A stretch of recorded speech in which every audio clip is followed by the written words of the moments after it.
So good afternoon, colleagues. We're going to take a little bit of a step change now to something slightly different and a little bit more lighter in tone, I suppose. For those of you who don't know me, my name is McDonald, and I am in the Paris office on the Engineering and Green Economy team. So, as you know, Ireland is a nation of storytellers, and there's plenty of storytellers in the room, as we know, and I'm sure there'll be lots of stories told later in the bar as well. So, from the point of view of this session, we're going to explore this team, and I'm delighted to introduce two professional storytellers. One is John Banville, who is a writer and former literary editor with the Irish Times, author of 20 novels and an award-winning author, including the Man Book Prize. And then we have Victoria Kennefick, who is a poet, a writer, a teacher, former Fulbright scholar, multi-award-winning poet, including the Seamus Heaney First Collection Poetry Prize. We have a Slido for some questions if we have time for at the end, but if you can all join me in welcoming John and Victoria to the stage.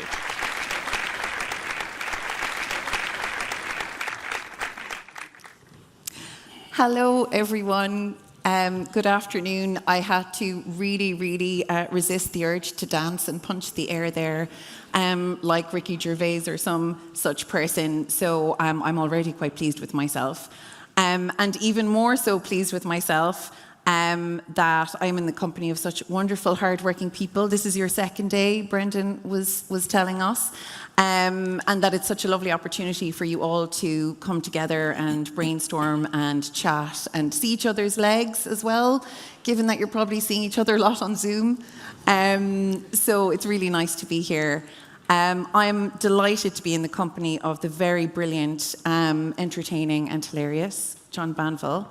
The last time, John, that we met was in Kilmore Quay in Wexford, your native Wexford, at the Right by the Sea Festival, which, if you haven't been, it is an absolutely glorious event. And we were very much blessed with the weather as well. But we were chatting together, our first time meeting, in a church, a still working Catholic church. So it really is extraordinary, John, the places that this particular profession takes us. And I just wonder, starting off, if you could talk to us a little bit about maybe how storytelling grabbed you, or how you found it or it found you, and indeed how one grapples with the very strange dichotomy of it being a very singular experience writing something and then being at this wonderful event with all these people to explore it. Well, I think that at a certain level we're all children at bedtime wanting a story, no matter how old we are. Story is very important, especially in this country where we love to tell ourselves our glorious story over and over and over again. I started to write. I was born in Wexford in 1874. Looking well, John, looking well. And it was a very small town indeed in those days. And it felt very constrained. And of course, like Chekhov's Three Sisters, I wanted to go to Moscow, and Moscow, in my case, is Dublin. And one of the ways of getting out of Wexford, but also getting into Wexford, was to tell stories. So I began to write short stories. My sister gave me a copy of Joyce's Dubliners, and I was completely bowled over by the notion that fiction, I was about 11, 12, I was bowled over by the notion that fiction and art could be about life as I knew it. Didn't have to be Wild West stories or Agatha Christie stories or stories about English schoolboys getting up to japes, that it could be about ordinary life. Well, no such thing as ordinary life. It could be about life as I knew it. So I began to write dreadful imitations of Joyce's Dubliners. And my Aunt Sadie, everybody has an Aunt Sadie, my Aunt Sadie had a Remington typewriter, which was the size of a small tractor. And I would go on Saturday afternoons and sit in her parlour and write short stories, hideous imitations of Joyce's Dubliners. But that's where I started, and a long time afterwards, I'm still telling stories, and at least when I'm sitting at my desk, at least 3 times a day, I look up from the desk and say, I'm supposed to be a grown-up person. What am I doing telling these fictions? Why am I telling these stories? But it seems to be worthwhile doing. I think that's such a valuable acknowledgement, and maybe, and I'd be interested to hear your take on this too, the sense that maybe as artists and writers, and maybe particularly in Ireland, the sense that it is essential to remember childhood, or do we in fact not grow up? And that's how we continue to play or to experiment or to have some level of freedom in our experimentation with being alive. Do you find freedom in writing? Did you find that when you were growing up, even the sense of play as you were writing these imitations? Oh, no, I mean, art is a life sentence, pun intended. You give yourself to this. Well, I'll tell you a little story. Years ago, I was at the Tyrone Guthrie Centre in Annaghmakerrig, a writer's place. And I was there at a blissful week, or by myself, and no staff there even. And the poet Evan Boland was doing a creative writing course at the University of Galway. And she was coming there with the students for a weekend on the day that I was leaving. And she said, will you say something to my students? I said, yes, I will. So she assembled them, and they were sitting there, bright-faced, full of enthusiasm and ambition and promise. And I said, give it up now.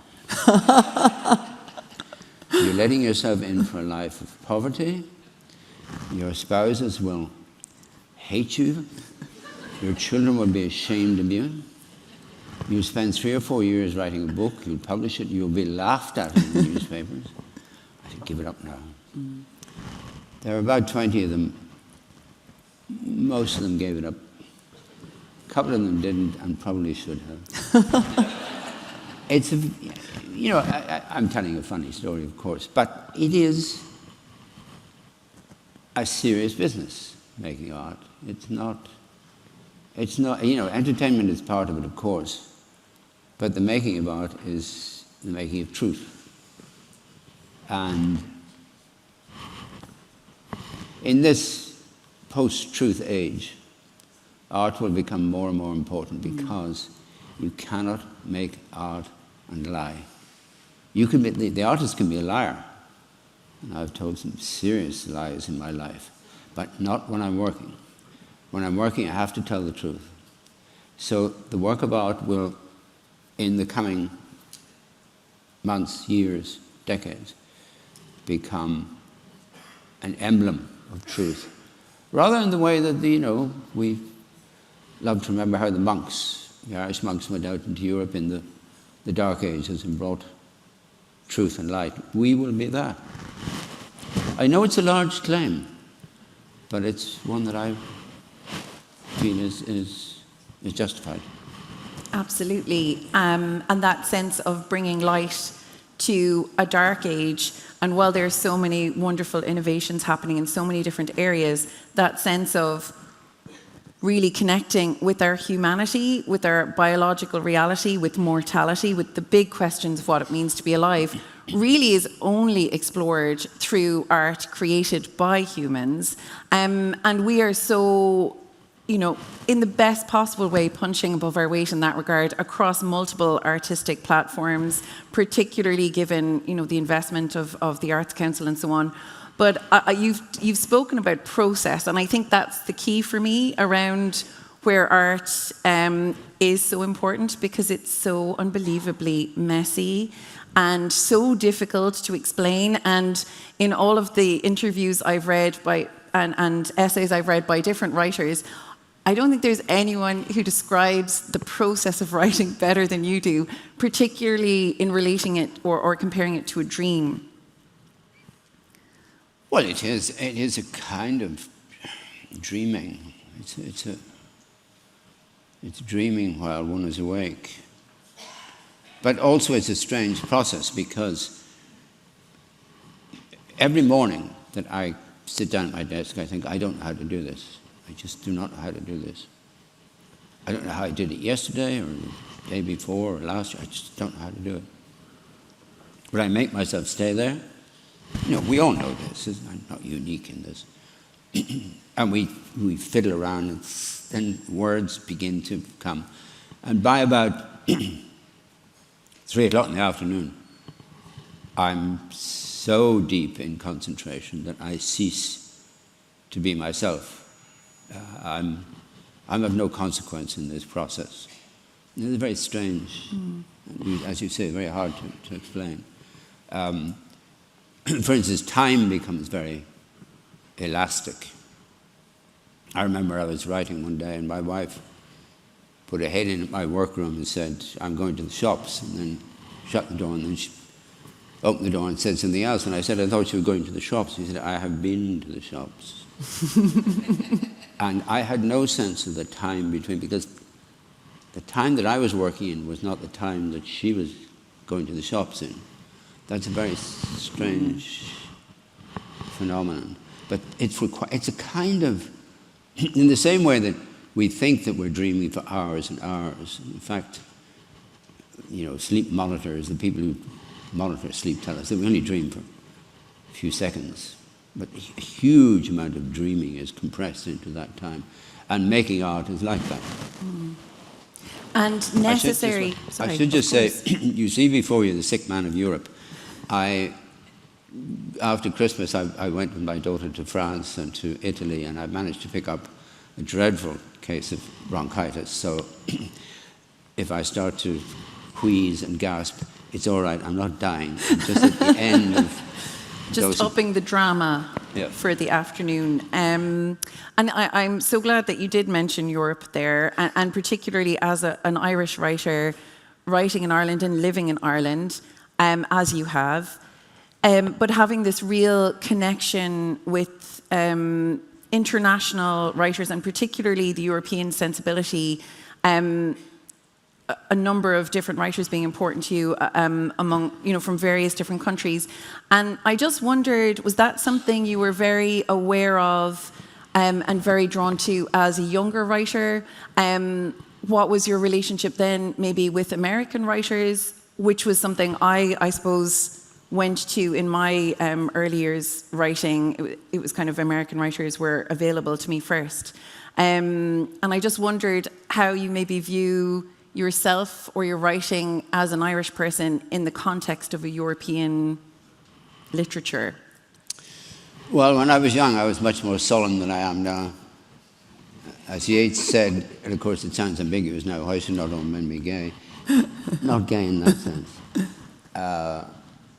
Yes, I was very solemn, and I thought to myself, I don't want to be another Irish writer. Because apart from anything else, Irish writing had been written out. We'd had from Swift up to Oscar Wilde, Yeats, Joyce, Beckett. And I always make the analogy that these feel to me like Easter Island statues. Those enormous stone figures standing behind me saying, look what I am. Look how high I am. What are you going to do? So we had to make, my generation, we had to find a way forward from under these towering figures that have been behind us. Some of us, Neil Jordan went into the movies, although I always think of Neil as a writer who makes movies. But I've lost my way. What was I talking about? We were talking about the European, I suppose, influence or your relationship with... Yeah, sorry. As you see, sick man of Europe. I was very solemn, and in my 20s, when I'd written a book called Birchwood, which was a sort of parody of the Big House novel. Most people missed that. They thought that I was writing a Big House novel. But having done that, I thought, now what am I going to do? Am I going to be, write another Irish novel?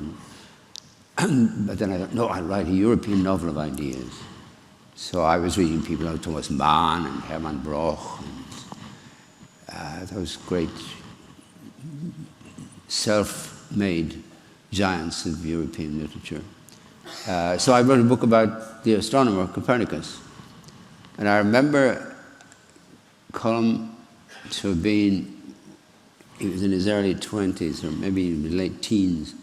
He was running the Literary Society in UCD. And he invited me out to give a talk. God knows what I said. But at the end of it, he said, what are you writing now? I said, well, I'm writing a book based on the life of Copernicus. And I've rarely seen a person, a jaw really drop, you know. What? And I said, well, what else can I do? So I wrote, you know, some books based on these great European figures. It was probably a wrong direction to go in, but it was the direction that I had to go in. But you tell us about your American poets. Huh. You'd love to hear that, obviously. Well, I just think it's interesting how we all stumble across various influences or find a literature or a writer that resonates with us in a particular way. And I do think it's very interesting in terms of the development of an artist, that there is a sense, with writers certainly, and I share this sense of like, being Irish, absolutely, but then not wanting to be an Irish writer for a little while, whatever that means, whatever even being an Irish writer means, and that might be something that we can explore. But that sense of America then kind of representing freedom and subversive nature and rebellion to me as a baby poet. And now traveling, and I wonder if you find this traveling in a literary sense, going to events and so on and speaking about writing. It's quite extraordinary to be in America, for example, and to be an Irish writer in America and be actually, to feel very much, oh, we're now the country where these writers are looking to because we have more freedom, we have huge financial support from the Arts Council, which is like absolutely life-altering for so many artists. Oh, come on, stop sucking up to the Arts Council. I'm seriously, I am very grateful. That was a joke. I don't, yeah, we love them. It's just extraordinary how that kind of turning away from where you're from and then this sudden return. And I just wonder, it seems like you've experienced that in terms of how you view your past, your family, Wexford, and in your writing that then you went on to write more Dublin-based, particularly wonderful novels. And I just wonder how being an Irish writer sits with you and in terms of contributing to Ireland's story, or is that, you know, absolutely repugnant as an idea? My friend Harry Crosby, whom many of you will know, he says to me, you know, are you writing a new book? And I said, yeah. And he says, I suppose you're back in Wexford again. And I said, no. And I think, yeah, I am. In a way, the great French poet Charles Baudelaire said that genius, with a small g, genius consists in being able to summon childhood at will. And that's, I think, very important for artists. Childhood is our material. We go back again and again because for the child, experiences are new. They're for the first time. And that's what the artist has to do, is to present a version of the world, a vision of the world that is absolutely as new as the dawn, as new as childhood. You know, I've always been fascinated by clouds. Clouds still seem to me an astonishing phenomenon.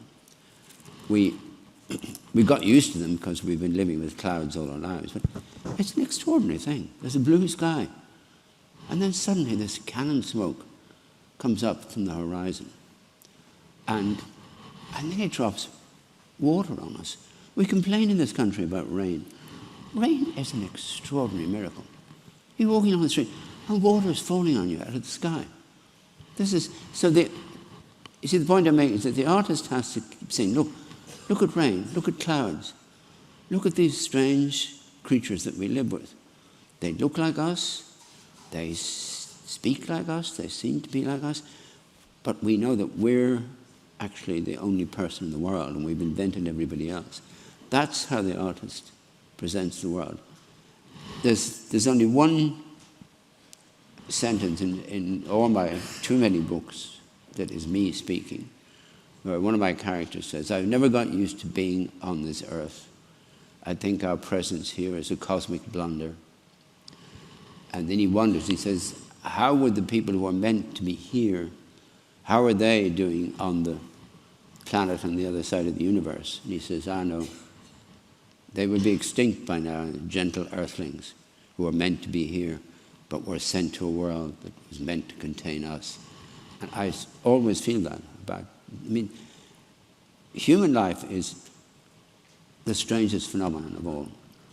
You know, you can see if you have pets or if you have farm animals, you can see them, they sit and look at us and they think, why are they behaving in this way? We can't explain to them. I remember my dog, Border Collie, who was much too intelligent for his own good. I would sit on my armchair reading a book, and he would sit in front of me. I could see him think, why is he doing that when we could be out living? And I couldn't explain to the dog, this is my version of living. And that's what art tries to present to all the strangers who, well, there are not many strangers who buy my books or buy your well, even poetry. more so with poetry. Here is a version of the world which is strange and yet is authentic in a strange way. Yes. Does that make sense? That sense, I suppose, of it not necessarily, of course, particularly with the fiction, obviously not necessarily being factual, but it absolutely has to be true.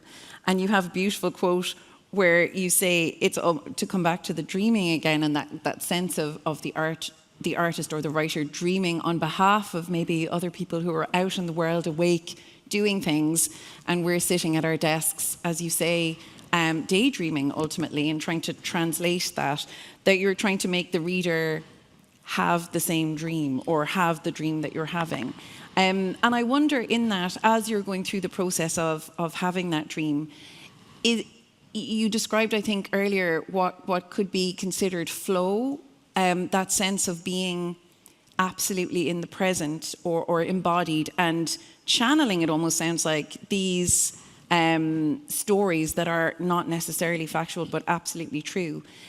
Is that when you're at your happiest, maybe, or do you feel content, or do you feel, or do you not feel at all? Happiness, contentment, they're big words. Yes. Probably 99% of this room is sitting and saying, how did they get away with it?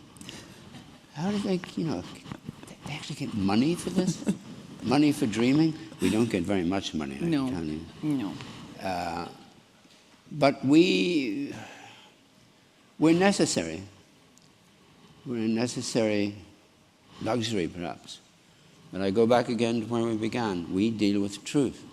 And I remember my wife, a very wise woman, saying to me, when I started to write that book based on the life of Copernicus, and I was reading, history, and I was looking at pictures from the time, and she said, don't become mesmerized by fact. Fact is not the same as truth. They both have their spheres, but they're not coexistent. And I think she's absolutely right about that. What you get in art is truth, but it's not the factual truth. It's another kind of truth. But it's just as necessary and just as important as factual truth. And I suppose it's ever more important now, given that I don't want to go into the AI situation at all, really, but in terms of that being able to recognize what is generated through a very messy process that involves, blood, sweat, and tears, and boredom, and avoiding your family. And you just described, was it like it's like a black hole? When you sit at your desk and there's silence and you're dreaming this dream and the world is going on around you.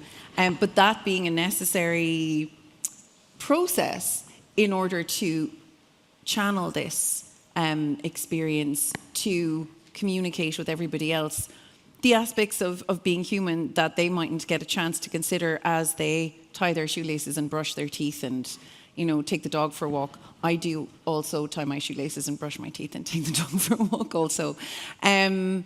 But then I suppose now, with such an incredible, amazing selection of books to your name, and a number of books to your name across different genres, what do you see as your role as a writer now? And are you you're working on a book at the moment? Are you always working on a book? Of course. What else would I do? I mean, my wife used to say to me, I would say to her, I'm going to give up writing. It's too difficult, she'd say. She'd say, oh yeah, and what do you do then? Go into politics and destroy the world. And if you look at the history of the 20th century, I have a Jewish friend who says, if only that art college in Linz had given Hitler a place instead of rejecting him, we wouldn't have had the Second World War. Mao was a poet, Stalin wanted to be a poet, Pol Pot wanted to be a poet. Few things more dangerous in the world than a failed artist. That is. Because the ego of the artist is a very, very dangerous thing. But you mentioned AI, and everybody has a little story about it. Somebody told me yesterday a wonderful thing, that a friend of his had asked a question of one of these chat things, whatever they're called, and said, do you feel compassion? And the answer came, yes, I know what compassion is. And I said, but tell me what feeling is. And the machine cannot feel. This is our great weapon against being automated. We can feel. Feeling doesn't always prevent us from doing terrible things, but we are capable of feeling. The machines can't. As to, my books stand behind me, I was trying to remember, what were those sins? Those of you old enough to remember Catholicism in the old days, there were sins called reserved sins, I think, which could only be forgiven by the bishop. You had to go to the bishop to get absolution for it. And I regard all my books as reserved sins. And what would you like to be forgiven for in that case? What would be the sin? Their existence, or? Because, the artist aims for perfection, and we can't have perfection as human beings. So all works of art are failures. That's a necessary condition. It's the absolute condition of being an artist, that we deal with failure every day. And that's also interesting in terms of, the world of business and so on you deal with. It fascinated me when I went to America first in the 1960s. And people would say, I'm on my fourth business venture. And I would say, what happened to the other three? And said, well, they failed. But in America, they said, I learned from that, I learned. So I remember talking to one guy on a transatlantic flight in America, and fascinating conversation. I said, you're talking about the condition of being an artist, that you don't worry about failure. You mean you'd prefer not to fail, but failing makes you stronger, makes you go on, makes you try to get it right next time. So, learning how to fail, absolutely. I'm trying to find rapport with you, so you won't fall asleep in the few minutes we have left. Brendan, do we have questions? Yeah, we do. We've Wonderful. we've loads of questions, but unfortunately Amazing. we don't have a huge amount of time. Yes. So I'm going to ask one question on the topic of childhood. How can we maintain a childlike sense of wonder and curiosity in a world which so often demands that we grow up? That's a good question. There is a part of every artist that is a child. Picasso said, he was lying, of course, he said, when I was 12 years old, I could draw like Raphael. I had to learn to draw like a child. Typical Picasso, But there is a germ of truth in it that you have to unlearn. And you have to look at the world again with a child's eye. I don't mean childish eye, but a child's eye, because the way children look at the world. you know, sometimes you see them now, they say, look here, how do I figure this out? That's what artists do all the time. How do I figure this out? I think we ask ourselves that question quite a bit in IDA as well. Colleagues, if you can please show your appreciation for John and Victoria, I think we could listen to them all day. Thank you.